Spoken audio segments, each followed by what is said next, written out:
Ito ang kasaysayan ng pangalawa sa pinakakinatatakutang gang leader sa Pilipinas. Siya ba ang bumuo ng Dillinger Gang? Ano ang kinalaman ni dating Pangulong Fidel Ramos sa kanya?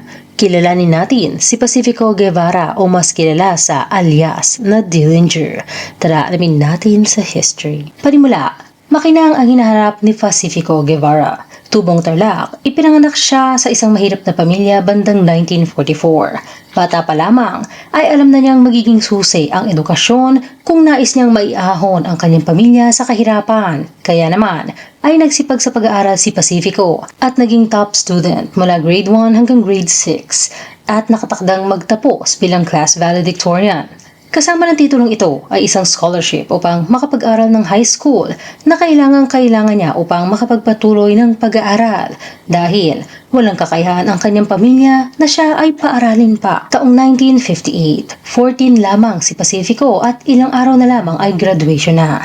Isang araw ay pumasok ang kanilang guro at tumambad sa kanyang harapan ang malaswang nakasulat sa pisara. Malaki ang timo, madam.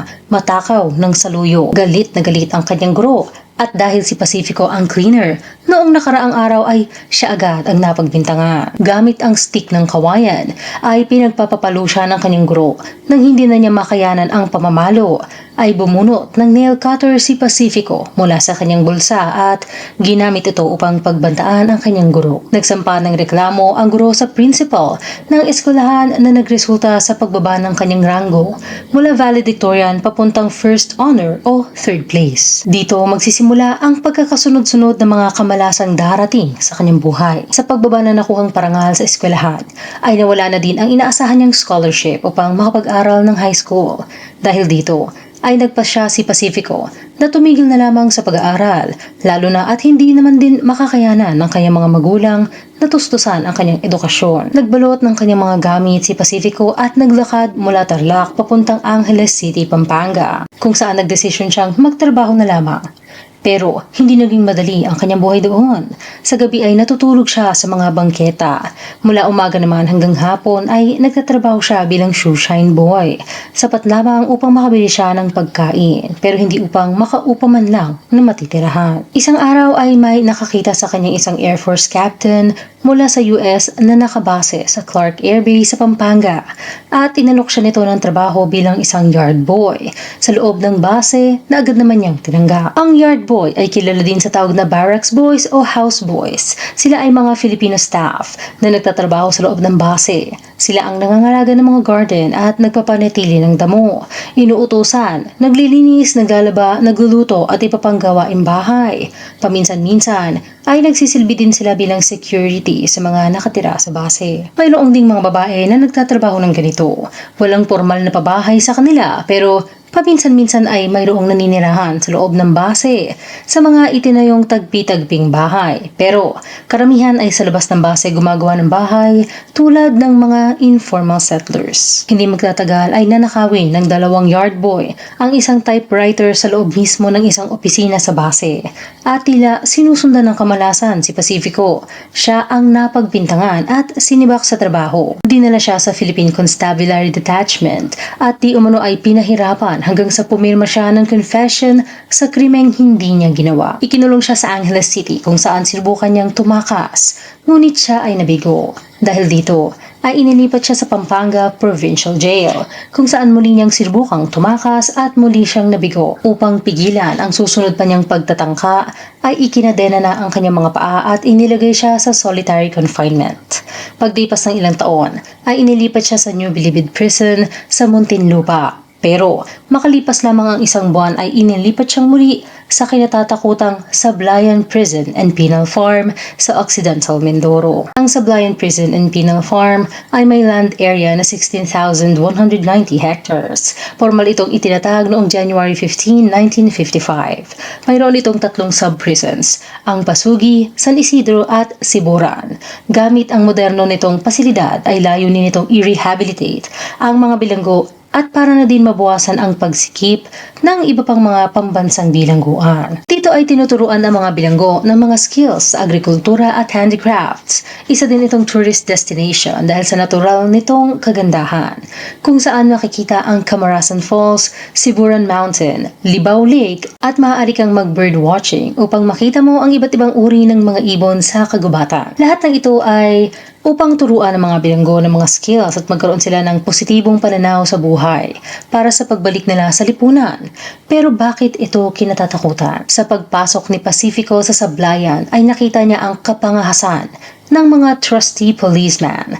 Ito ay iyong mga bilanggo na pinagkakatiwalaan dahil sa kanilang good behavior. Mayroon silang pribilehiyo at otoridad na tumulong sa pagpapanatili ng kaayusan, paghangasiwa ng fieldwork at pagtulong sa pagpapatupad ng seguridad. Ngunit, noong panahon ni Pacifico, ilan sa mga trusty policeman ay mayroong pagkaabusado sa kanilang kapangyarihan sa punto na sila ay nagiging mapang-api na sa kapwa nila bilanggo. Isang araw, si Pacifico naman ang napagdiskitahan ng isa sa mga ito at siya ay inatake.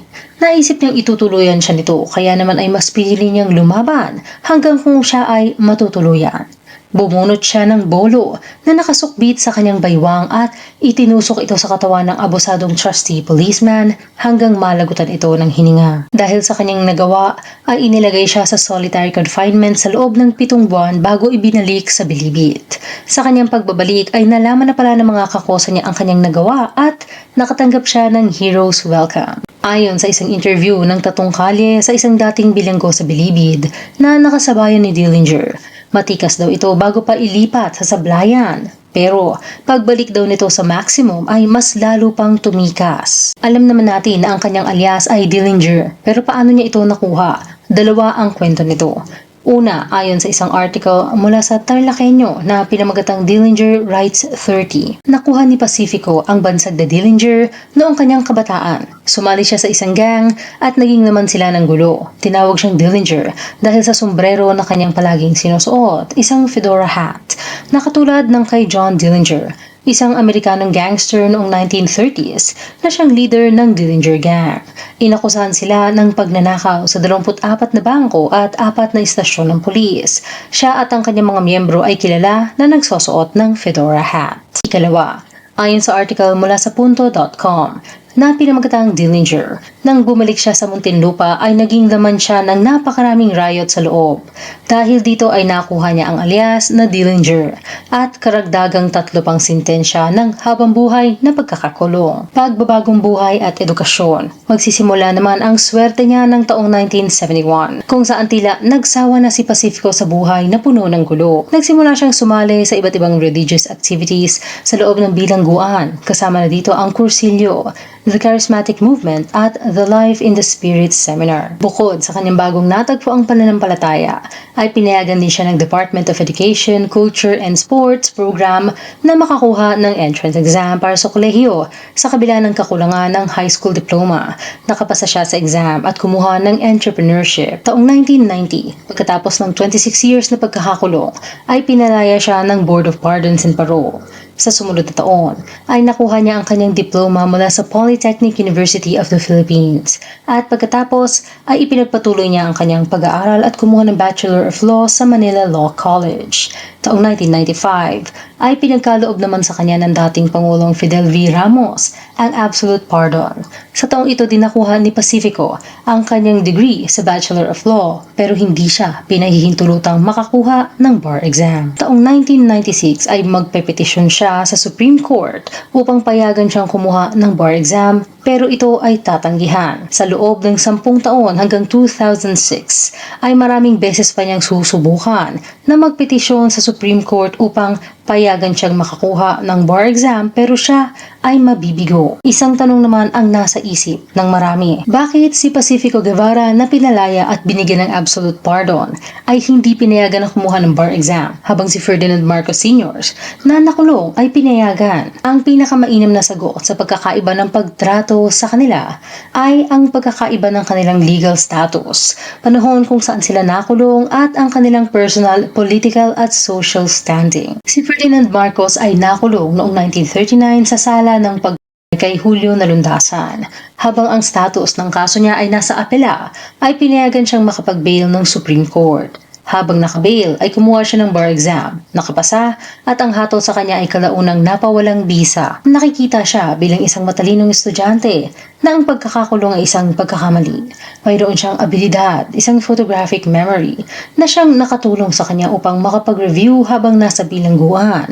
Bukod dito, ay marami din siyang koneksyon. Si Pacifico naman ay nahatulan ng krimen, pinalaya matapos ng 26 years na pagkakakulong at pinagkalooban pa ng absolute pardon noong 1995. Pero sa kabila nito ay hindi pinahintulutan ng Supreme Court na kumuha ng bar exam. Sa kabila ng kanyang maraming petisyon mula 1996 hanggang 2006. Sa kadahilanan na hindi siya nakikitaan ng good moral character na kinakailangan upang makapasok sa bar. Ayon sa reports, malamang ay nagmula ito sa kanyang reputasyon bilang isang kriminal. Nakikita siya bilang isang ex-convict na di umano ay hindi siya naaangkop para sa legal na propesyon. Isa siyang sibilyan na walang koneksyon sa politika at palagi ng kadikit ng stigma ang pagiging ex-convict. Buhay bilang laya. Sa kabila ng kanyang pagtatapos sa kursong Entrepreneurship at Bachelor of Law, ay nahirapan si Pacifico na makahanap ng trabaho. Kadikit na kasi niya ang stigma ng pagiging isang ex-convict at natatakot ang mga employer na i-hire siya. Bumalik siya sa Tarlac at nagtrabaho bilang isang manunulat sa isang lokal na pahayagan. Dito ay kikilalanin naman siya bilang Pikes ng kanyang mga kasamahan sa media pati na din ng mga lokal na politiko na umano ay naging kaibigan na niya.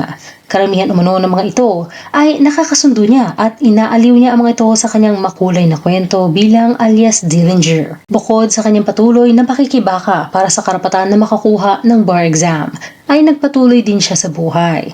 Nakilala niya si Annalyn na anak ng isa niyang kaibigan at nahulog ang kanilang loob sa isa't isa. Makalipas ang ilang taon ay pinakasalan niya ito at biniyayaan sila ng 3 anak na babae. Taong 1992, isinapelikula ang kanyang talambuhay. Pinamagatan itong Pacifico Guevara, Dillinger ng 12 Pares. Pinagbidahan ito ng aktor na si Raymart Santiago. Sa isang article, sinabi ni Pacifico na binayaran siya ng Viva Films ng halagang 200,000 pesos upang gamitin sa pelikula ang kwento ng kanyang buhay. July 4, 2023, sa edad na 79 ay sumakabilang buhay na si Pacifico Guevara dahil sa iniinda nitong karamdaman. Hanggang dito na lang. Kayo anong masasabi nyo sa kasaysayan ni Pacifico Guevara alias Dillinger? I-comment lamang ang inyong opinion sa ibaba. Salamat sa pakikinig. Huwag kalimutang mag-subscribe sa aming channel at i-click na rin ang notification bell. Hanggang sa muli.